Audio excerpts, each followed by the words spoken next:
fast website, easy-to-use dashboard, free website name, premium tools, and features. Which web hosting provider am I talking about exactly? Well, both Hostinger and SiteGround give you everything that I just mentioned. However, there are some key differences that you should be aware of before choosing one over the other. So today, we're going to compare Hostinger versus SiteGround and find out which one is the provider for you. Let's start the video. First, if you have never used any hosting provider or have very little experience with it, both Hostinger and SiteGround hosting offers some of the easiest to manage control panels in the market right now. They are custom built to make sure that even a complete beginner could manage their website. But if you are a cPanel fan, Hostinger has separate plans for that. And no matter whether you're looking for beginner hosting or the best WordPress hosting, you'll manage to do nearly everything on your own. I found the SiteGround dashboard overall to be a bit faster than Hostinger's control panel. Not by a lot though, but Hostinger has these freezes sometimes, and managing lots of sites could be a bit slower. That said, Hostinger's hPanel comes translated into 15 different languages that you can easily change, so you don't have to work in English if it's not your native language. Oh, and if you're the type of user that needs dark mode, you can actually change your SiteTools control panel visual style to either light mode, dark mode, or high contrast. That just demonstrates how user-oriented SiteGround really is. Well, let's look at performance. Let's set the stage. Both providers offer the same 99.9% uptime guarantee for all shared hosting plans, so that's a good start. Some shared providers can't even promise that. So did both providers manage to keep their word? Yeah, actually, during 6 months of testing, SiteGround scored 99.99% uptime, being down around 28 minutes during this whole time. Mind you, we're testing these providers on the cheapest shared hosting plans and with the same WordPress setup. Hostinger, in the same time frame, was down just 2 minutes more, having 30 minutes of downtime and coming with a 99.99% uptime score. So both hosting packages actually give you what they promise. The same situation was with the website loading speed. Hostinger was just a bit slower than what SiteGround can offer, fully loading a website in 1.4 seconds, while SiteGround handled the same setup in 1.2 seconds. This difference can increase with larger projects and more users surfing your site, but a 0.2 second difference while being nearly 3 times cheaper, well, it is quite impressive. Oh, and to put this to perspective, the recommended loading time by Google is 2.5 seconds for fully loading content. So what I want to stress, even though Hostinger is cheaper, it doesn't really let SiteGround win in performance. Both providers manage to keep your site online 99.99% of the time and load in less than 2 seconds. Just remember, Hostinger will be great for small, medium websites. For anything bigger, choose SiteGround to keep the same great performance. But no matter the one you choose, I'll leave the best deals in the description so you can save even more while helping this channel out. Hostinger has quite a nice security set, especially for the price you're paying.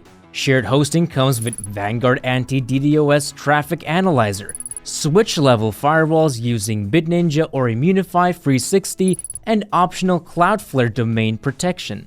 That's all great, but what I personally like the most, you can set up two-factor authentication, which is great extra security layer on top of all this. And if you want to be as anonymous as possible online, you can actually just pay for Hostinger's plan with cryptocurrency. On the other hand, SiteGround's security measures offer all the features that Hostinger has, including two-factor authentication. Add on top of that real-time server health checks, firewalls, and AI technology that blocks brute force attacks. But the star of this section should be SiteGround's WordPress security.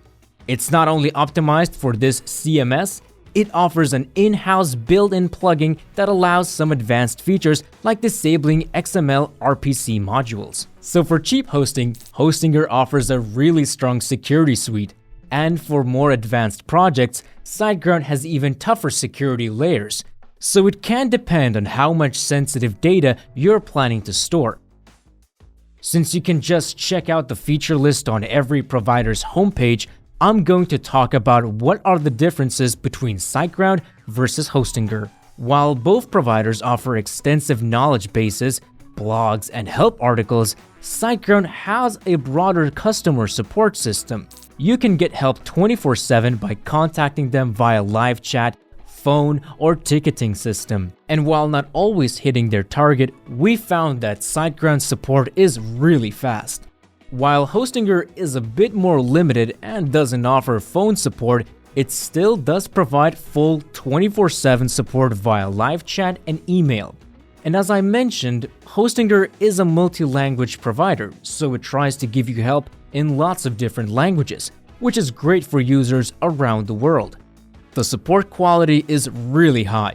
You get actual answers and solutions to your problems, instead of just pointing you to some article, but it can take a bit more time to get that response here. Hostinger's free domain name is available with all yearly plans. SiteGround doesn't offer any free domain at all. You have to get it separately. Everything else is very similar, a free SSL certificate and a free CDN option. And while Hostinger gets points for using light speed servers and offering a free caching solution, SiteGround doesn't fall behind, offering their own super cacher, ultra-fast PHP system, and optimization plugins. Hostinger has data centers in different locations in Europe, Asia, North and South America. SiteGround has data centers in North America, Europe, Asia, and Australia. So it's a very similar offering, but there's one major difference. With Hostinger, you can change your server's location once per month, completely free straight from the dashboard. However, to do the same with SiteGround, you have to get through a more complicated process and it costs about $20 to actually transfer your site. So if you're planning to move a lot, Hostinger might be the better choice. Look, I'm a numbers guy like you. I see bigger numbers and I say, that's better. But in this case, it kind of is, since with Hostinger, you get 100 gigabytes of SSD storage space for under $3 a month. And the problem is, even with the most expensive plan, SiteGround offers more than 2 times lower disk space, so 40 gigabytes of SSD for around $12 a month. Now 40 gigabytes is quite enough for even a few projects, but it's a bit too little for the money you are paying monthly. I thought that this would have a simple explanation, the inode limit. An inode is basically any file or folder in your server, and most providers have hard limits on how many individual files you can have in your account. So Hostinger is much more limited than SiteGround? Well, no, Hostinger has identical restrictions on inodes that SiteGround offers, just giving you 3 times more space and costing 3 times less. Yeah, so Hostinger dominates in this category. Another important feature that actually both providers give you is daily automatic backups of your entire website. Not a lot of providers in general offer you any kind of backup system without adding as an extra costing add-on. So both providers get points for that. Hostinger only gives daily backups with the most expensive shared hosting plan, but cheaper plans still give you weekly backups, which is still amazing. Every plan on SiteGround comes with daily backups, but since SiteGround is more for mission-critical websites, it makes sense. And if you're thinking Hostinger versus SiteGround for WordPress, which is better? Well, both are very well optimized for this CMS. They also come with automatic updater tools, plugins specific to WordPress, and staging tools to help you build your new website. They also both come with free website builders, but we personally found the Hostinger website builder to be a much more comfortable tool to work with. The final thing we need to discuss after talking about the most important aspects of both Hostinger and SiteGround: pricing. I told you at the start of the video that both providers target a different audience. Hostinger is made for small to medium projects, and it's what I would call cheap website hosting. It gives low prices but still has great performance. You can start hosting a website here for under $2 a month if you use the longest billing period discount. SiteGround, on the other hand, is made for medium to large web projects. It concentrates on giving you the best without thinking about affordability all that much. You can start hosting here for under $5 a month if you go for a year of hosting upfront. The biggest restriction for small medium websites with SiteGround is renewal pricing. It goes up about 3 times from the original discounted price, and at that point it becomes a bit too expensive for projects that aren't generating money or aren't mission-critical websites. Sure, Hostinger also increases their pricing, but it's a bit of a softer blow to your wallet since most prices increase around 2 times, which when you add all monthly payments makes a lot of difference. These are all of the most important things that I have to mention when it comes to Hostinger versus SiteGround review. Both providers are top of their game and you'll get a modern hosting service with lots of extra features. However, SiteGround is much more expensive.